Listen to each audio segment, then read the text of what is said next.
नकलची सरकार है कि नहीं? नकल कर रही है कि नहीं? मेरा कर रही है ना? तेजस्वी आगे आगे है ना? और ये सरकार पीछे पीछे है ना? तो बताओ, ओरिजिनल सीएम चाहिए कि डुप्लीकेट सीएम चाहिए? सुनाई नहीं दे रहा। ओरिजिनल।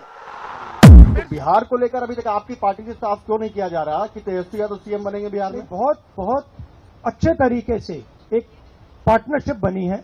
हम मतलब सारी की सारी पार्टियां एक साथ जुड़कर काम कर रही हैं। अब जिसका अभी शादी का बातें नहीं चल रहा है, यहाँ सुहागरात किसके साथ मनाया जाएगा वो बात चल रहा है क्या? हद है भाई। सर राहुल सीएम का फेस नहीं कर रहे हैं क्लियर तेजस्वी के लिए फेस क्लियर। राहुल क्या कर रहे हैं और लालू जी क्या कर रहे हैं, मोदी क्या कर रहे हैं, उसका कोई मतलब नहीं है। महत्व इसका है कि जनता क्या कह रही है। जनता ये कह रही है कि लालू नीतीश मोदी से छुटकारा चाहिए, हम लोग को नया जनसुराज चाहिए। तेजस्वी ने कहा मैं बनूंगा मुख्यमंत्री। राहुल गांधी ने नहीं माना है अब तक तेजस्वी को अपना मुख्यमंत्री। तेजस्वी अपने मुंह मियां मिट्ठू बन रहे, कहीं राहुल गांधी कोई खेल ना कर दे, तेजस्वी को कहीं ले ना डूबे उनका ये बड़बोलापन।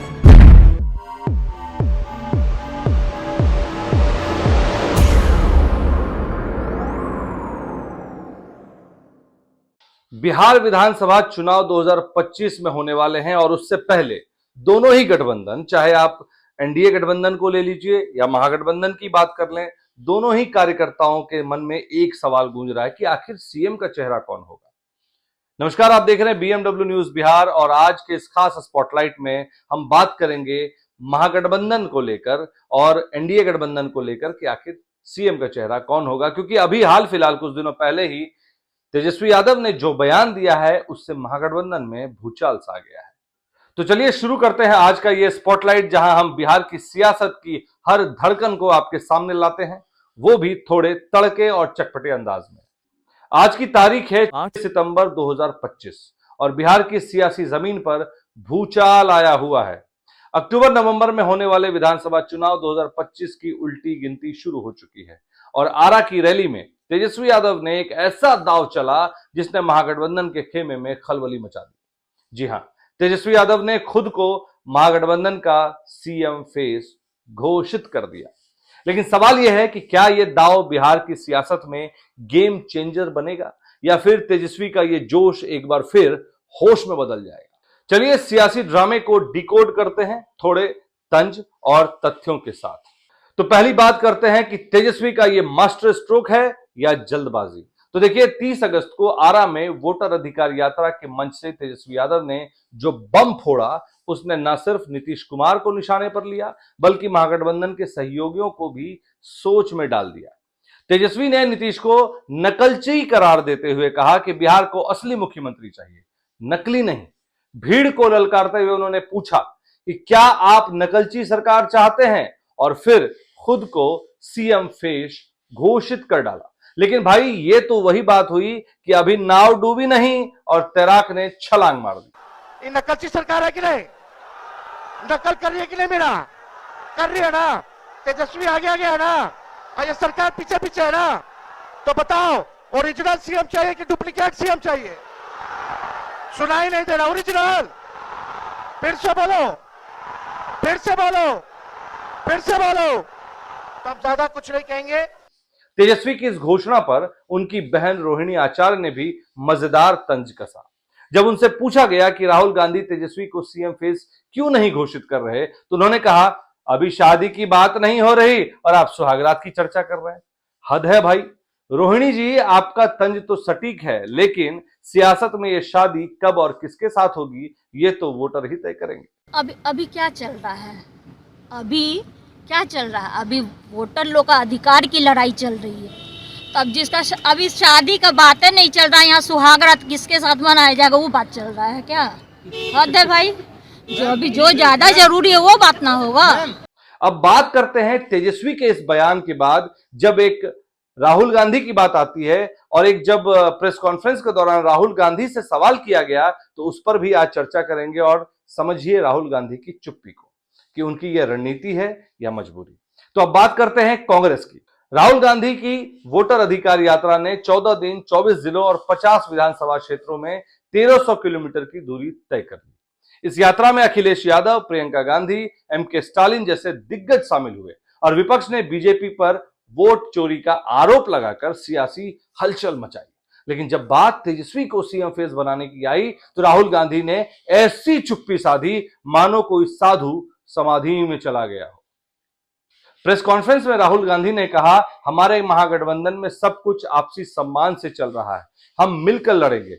अरे भाई, ये तो वही बात हुई कि खाना बन रहा है लेकिन मेन्यू क्या है ये बाद में बताएंगे। लेकिन ये हम क्यों कह रहे हैं इस बात को भी समझिए। प्रेस कॉन्फ्रेंस में जो सवाल है, जो प्रेस रिपोर्टर ने या जर्नलिस्टों ने जो सवाल किए हैं उसको सुन लीजिए और उनके जवाब को सुन लीजिए, आपका दिमाग खुद ठनक जाएगा। सवाल ये है कि आप लोग जिस तरीके से घूम रहे हैं, हम लोगों ने जो देखा 8 दिनों में, बहुत बेहतर तरीके का तालमेल दिख रहा है। तेजस्वी की पार्टी के लोग आपकी पार्टी का झंडा लिए हुए हैं, वो राहुल गांधी जिंदाबाद तेजस्वी, ये ऐसा पहले नहीं दिखा था। तो एक तरीके से, और तेजस्वी यादव ये कह चुके हैं कि अगर अगली सरकार बनेगी देश में तो राहुल गांधी पीएम बनेंगे। संविधान बचाने के लिए, लोकतंत्र बचाने के लिए इन सबों को भरोसा है कि आप उस पर काम करेंगे। तो बिहार को लेकर अभी तक आपकी पार्टी से साफ क्यों नहीं किया जा रहा कि तेजस्वी यादव सीएम बनेंगे बिहार में? बहुत अच्छे तरीके से एक पार्टनरशिप बनी है।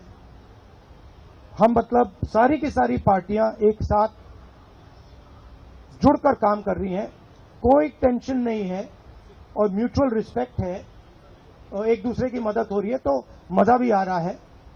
आइडियोलॉजिकली हम अलाइंड हैं, पॉलिटिकली अलाइंड हैं, तो बहुत अच्छा रिजल्ट आएगा, मगर वोट चोरी को रुकना है। Thank you.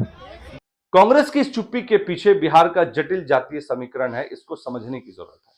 बिहार में 18% मुस्लिम और 17% दलित वोटर निर्णायक भूमिका में हैं।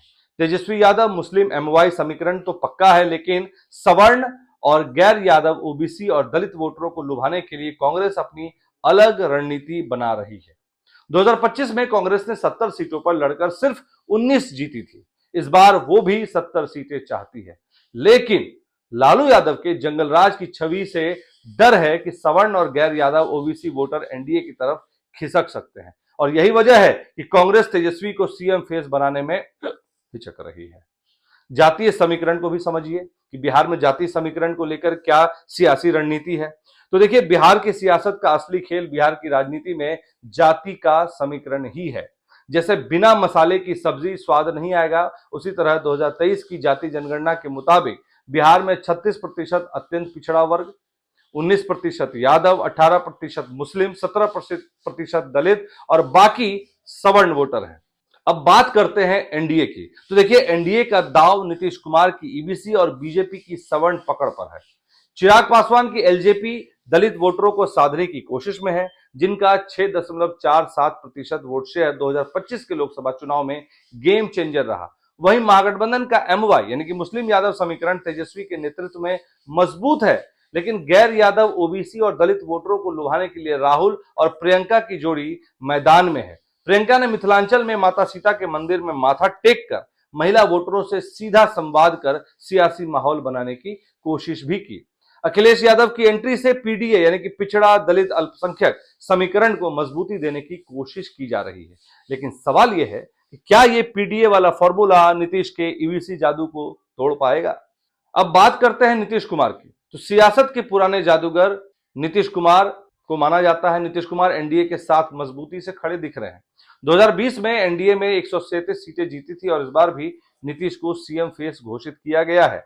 नीतीश की नीतियां जैसे बिहार युवा आयोग और जातीय जनगणना ईबीसी और दलित वोटरों को लुभाने की कोशिश है, लेकिन तेजस्वी का नकलची तंज नीतीश के लिए चुनौती बन सकता है। नीतीश की सियासी चालबाजी और गठबंधन की मजबूती को देखते हुए कहना गलत नहीं होगा कि बिहार का खेल अभी बाकी है मेरे दोस्त। लेकिन एक चीज, एक नए खिलाड़ी की एंट्री 2025 के चुनाव में दिख रही है, वो है प्रशांत किशोर। तो प्रशांत किशोर का जनसुराज और हाँ, सियासी रंगमंच पर एक नया किरदार भी है।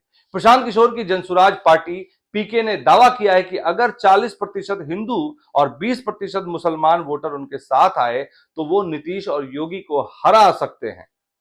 लेकिन विपक्ष उन्हें बीजेपी की बी टीम कहकर खारिज कर रहा है।